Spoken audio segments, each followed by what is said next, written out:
Okay, let's unpack this. I want you to imagine, just for a moment, that you are moving to Paris. Oh, nice. Right. But we are not talking about some modern romanticized getaway where you just spend your afternoons drinking espresso by the Seine. Right, definitely not. No, the year is 1700. And here's the catch. You are not some wildly wealthy duke with, unlimited funds and a bottomless family vault. You're on a budget. Exactly. You are a provincial gentleman or maybe a foreigner, and you are on a very strict budget. You've moved to the center of the world, and you need to maintain a highly respectable image because in this society, I mean, image is quite literally everything, but you have to do it without completely bankrupting yourself. It's a terrifying balancing act, historically speaking. I mean, you are stepping onto the grandest stage in Europe, but you're trying to do it on this mid-tier budget. Right. And the rules for how you present yourself are just completely rigid. You can't just show up and wing it. Which is where our source material for today's deep dive comes in. We're looking at this fascinating survival guide for this exact scenario. Yeah, it's such a great text. It really is. It is book 3 of a manual published in 1700. It's called La Maison Reglée, which translates to The Well-Ordered House by an author named Auditor. And our mission today is to explore how the grand, sprawling, traditional 18th century household was cleverly downsized, Yeah. right? Like optimized and adapted for city living. Exactly. And while that might sound like some distant historical oddity, the expert and I were talking before we started, and it is fundamentally about a problem that you, the listener, probably face today. Oh, 100%.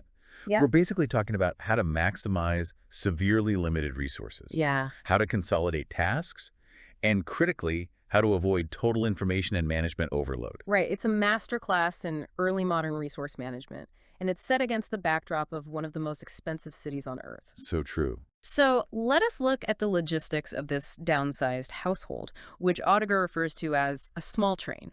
Now, when I hear small, I assume it means like just you and maybe one assistant. Yeah, but the train refers to your household staff and equipage. And Auditor breaks down the absolute minimum personnel required to simply keep up appearances in Paris. And this is the budget version. Right, the strict budget version. Okay. But even this budget household required 8 mouths to feed. Eight. You have the master, obviously. Then you need a valet de chambre, a femme de charge, which is the housekeeper, a cook, a coachman, and 2 footmen. That is the absolute floor for respectability. Wait, I need to push back on this concept. An 8-person staff is their version of downsizing. I know, it sounds crazy. It sounds like a massive logistical footprint for someone trying to save money. How is feeding 8 people considered lean? Well, you have to look at it by the standards of a grand country estate, right? Right. Which might employ 40, 50, or even hundreds of people. Oh, wow. Okay. Yeah, you would have distinct, massive departments for the kitchen, the stables, the grounds, the wardrobe. So compared to that, 8 people is aggressively lean. I guess that makes sense. And because it is so lean, the financials had to be tracked with absolute precision. Auditor actually meticulously calculates the daily food cost for these 8 people. He gives the exact number, right? He does. It comes out to exactly 6 livres and 16 sous per day.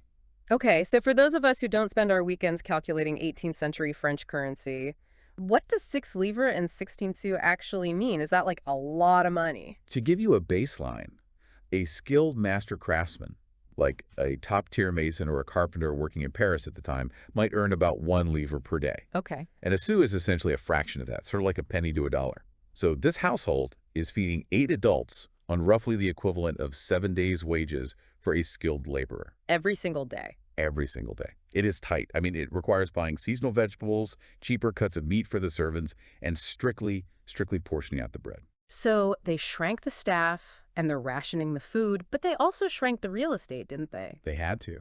Because instead of buying a massive Parisian estate or a private hotel particulier with a courtyard and private gardens, this demographic relied on the 18th century equivalent of, well, a furnished corporate rental. Exactly. They called it a maison garnie, Right. which is a very clever workaround to avoid massive capital expenditure. A maison garnie cost about 80 to 90 livres a month, which works out to roughly that's another type of coin per day. And what did you get for that? For that price, you got the physical reality of a functioning home without the permanence.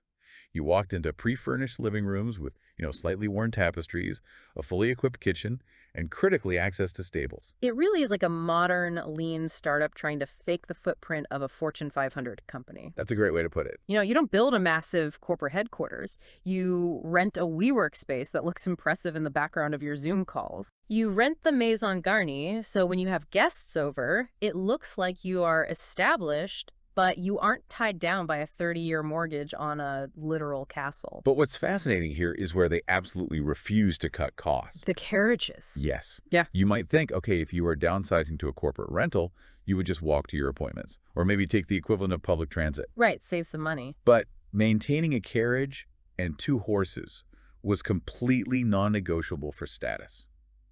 If you walked in the mud of Paris streets, you were not a gentleman. You had to ride.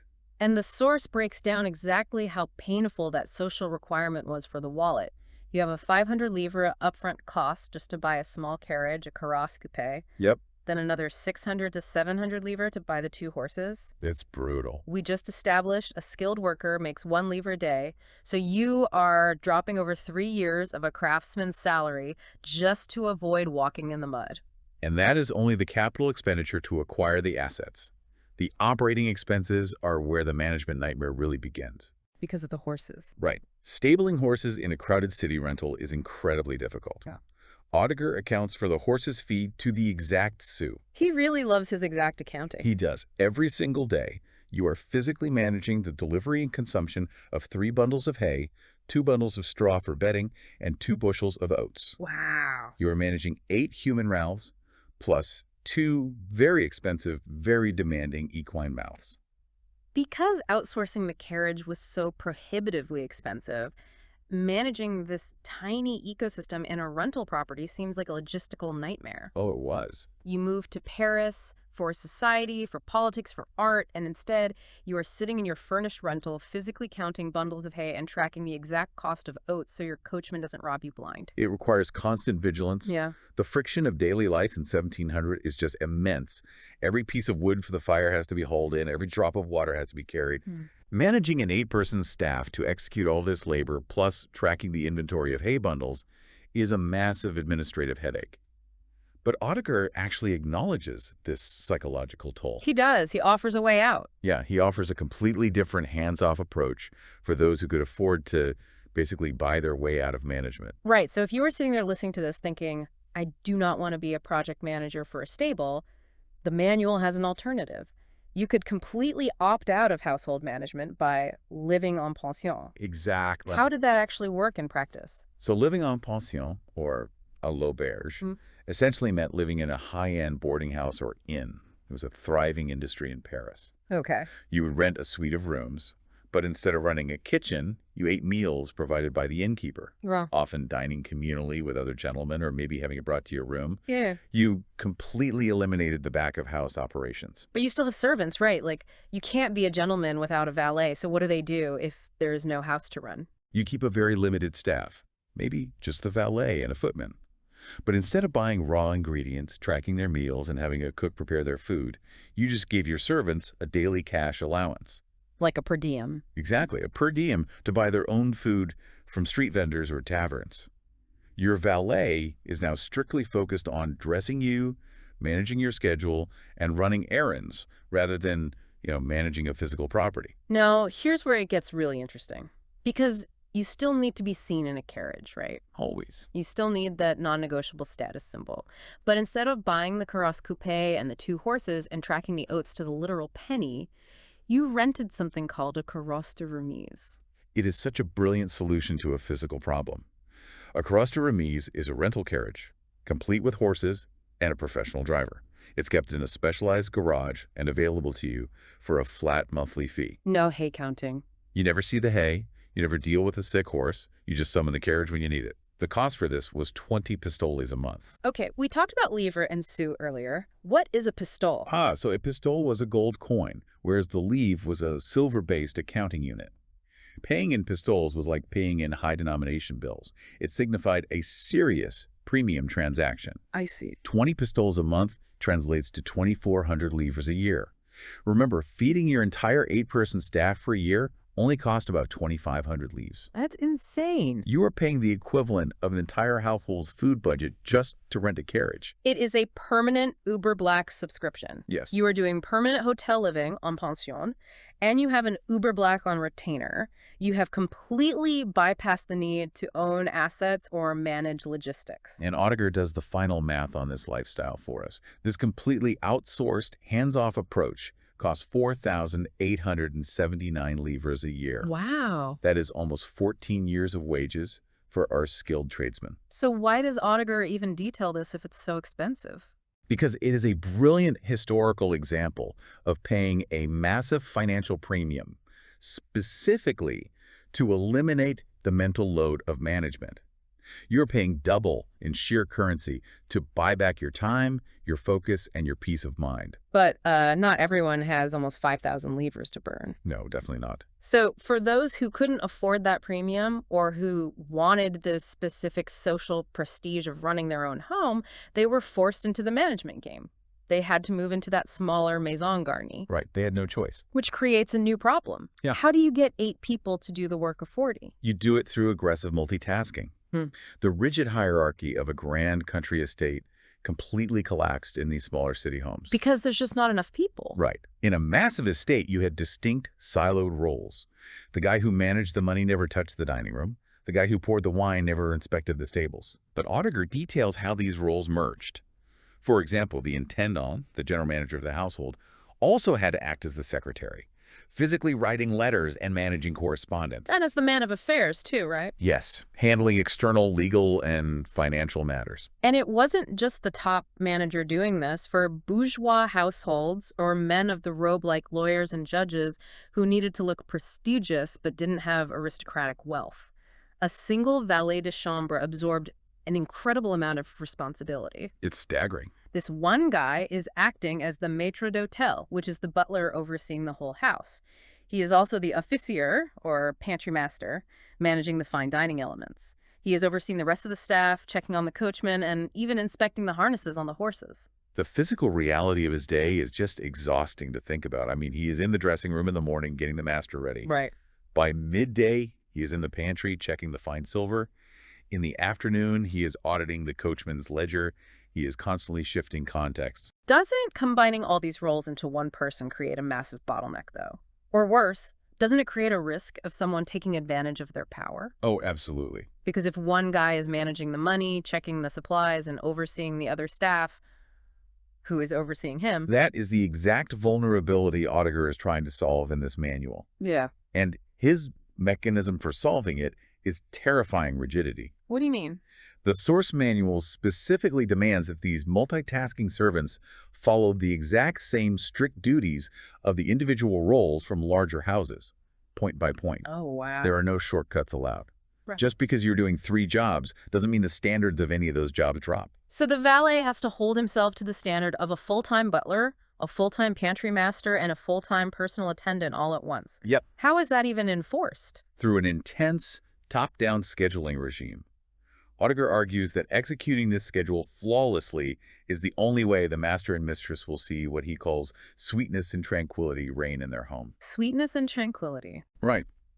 The system relies entirely on the hyper-competence and absolute fidelity of these multitasking employees. The valet is the ultimate single point of failure for the front-of-house operations. The valet is clearly the front-of-house manager, handling the public-facing elements. But reading through the source, the person actually keeping this lean startup from bleeding cash is the femme de charge, the housekeeper. She is the linchpin of the entire economic system of the house. Really? Oh, absolutely. While the valet is managing the image, the femme de charge is managing the actual physical resources. Her sphere of control was incredible. She literally held the keys to the household's economy. Wait, I'm stuck on this. You're telling me the person locking up the butter is the operational CEO? Basically. Because that just sounds like a glorified cook to modern ears. Oh, How does holding the keys to the pantry equate to running the economy of the house? I cannot emphasize enough how much she is not a glorified cook. She's the bank manager of the household. The text explicitly describes her domain like a vault. She wore the keys on her belt. She is locking up the salt, the pepper, cloves, nutmeg, ginger, sugar, candles, lard, butter, oil, vinegar, and verjuice. Okay, hold on. Let's pause on that list. What on earth is verjuice? Verjuice. It's a highly acidic juice made from pressing unripe grapes or crab apples. Unripe grape. Yeah. Before lemons could be cheaply imported, it was the primary way cooks added tartness or acidity to a dish. It was a total staple of the French kitchen. And like everything else, it was kept strictly under lock and key. So she has all these ingredients locked away, but how did she actually manage them? Did the cook just knock on the door and ask for what they needed? It was much more systematic than that. She didn't just store items, she operated with ledgers and scales. Wow, actual scales. Oh yeah. The cook couldn't just grab a handful of flour. The Femme de Charge weighed out and dispensed exact daily rations. We were talking about dispensing the precise amount of wood and charcoal for the day's fires. That is intense. She doled out the exact flour and rice. She even controlled the old fat used to grease the carriage wheels and the brandy given to the horses. Wait, brandy for the horses? Why are they giving expensive liquor to the livestock? It was used as a medicinal treatment, actually, or a stimulant after a particularly grueling pull through the muddy Paris streets. I had no idea. But the key phrase in the source is that she dispensed these things only when requested and only in the precise amounts needed, ensuring nothing was used, quote, inappropriately. Inappropriately being an 18th century polite way of saying stolen or wasted. Exactly. She is essentially human inventory management software. And if Yep. there was no maitre d'hotel above her, her job expanded even further, didn't it? It did. She was the one physically going to the market to buy the meat and the fish, negotiating those prices, and logging the expenses. And she also tracked the heavy linens, which was a massive undertaking. Sheets, tablecloths, that sort of thing. Sheets, tablecloths, kitchen towels. She would physically count every single piece handed over to the blanchisseuse, the laundress. Okay. Washing clothes in 1700 involved boiling water, harsh lye, and literally physically beating the fabrics. Things got ruined or stolen constantly. So she had to keep track of it all. The Femme de Charge demanded an exact count back. If a single towel went missing, she was the one auditing the laundress to track it down. That sounds like so much work for a towel. Well, if we connect this to the bigger picture, you have to ask, why such intense, almost paranoid security over a kitchen towel or a pinch of ginger? Right. Why? It's because we live in an era of cheap mass production, and they did not. In the year 1700, imported spices like cloves and nutmeg had to be shipped halfway across the world on wooden sailing vessels. They were astronomically expensive. That makes sense with the spices. But textiles, too. Like heavy linens, they required an unbelievable amount of manual labor. Because there are no factories yet. Exactly. Flax had to be grown, harvested, retted, spun into thread by hand, and woven on a manual loom. A single heavy linen bedsheet represented weeks, if not months, of human labor. They weren't just home goods, they were capital assets. They represented a significant portion of the household's physical wealth. Her job wasn't just cooking or cleaning. She was the chief agent of wealth preservation. That is incredible. If she failed to track the linens or let the spices be stolen, the household literally leaked money until it went bankrupt. That reframes her role entirely. She isn't guarding the pantry, she is guarding the treasury. Exactly. So what does this all mean? We started by talking about a provincial gentleman moving to Paris in 1700, counting pennies and hay bundles. But really, whether you are managing a modern household, running a cross-functional team at work, or just trying to manage your own chaotic schedule, this shift from bloated hierarchies to lean management is incredibly relevant. The mechanics change. Obviously, we aren't tracking bundles of hay anymore, but the human problem remains exactly the same. You have severely limited resources, you have a highly specific desired outcome, and you have the daily friction of operations constantly threatening to undo it all. And the solution then, just as it often is now, was finding that multitasking talent, establishing incredibly clear rules of operation, and making sure someone is aggressively guarding the metaphorical spices of your life. Your time, your money, your tension. Exactly. This raises an important question, and it's a completely different angle to consider long after this deep dive ends. Ah. Yeah. Reading Auditors' La Maison Reglée today, with its obsession with scales, ledgers, and exact daily rations, it feels incredibly familiar. It attempts to quantify every single physical movement and resource in the home down to the literal pinch of salt, Familiar how, though? because it is the direct precursor to the industrial factory floor. Oh, wow. 150 years before Frederick Taylor and the scientific management of factory workers, Auditor is applying the exact same principles of extreme optimization and time tracking to a domestic rental house. That is wild. It makes you wonder, in our modern quest for the perfectly optimized corporate structure or the perfectly hacked daily routine, are we actually inventing anything new? Or was modern corporate management culture actually born in the locked pantry of an 18th century Parisian rental, desperately trying to keep a tiny staff from wasting the verjuice? The modern corporation, born in the pantry to save a few pennies on carriage grease, that is a brilliant connection and a perfect thought to leave you with as you go about managing your own small train today.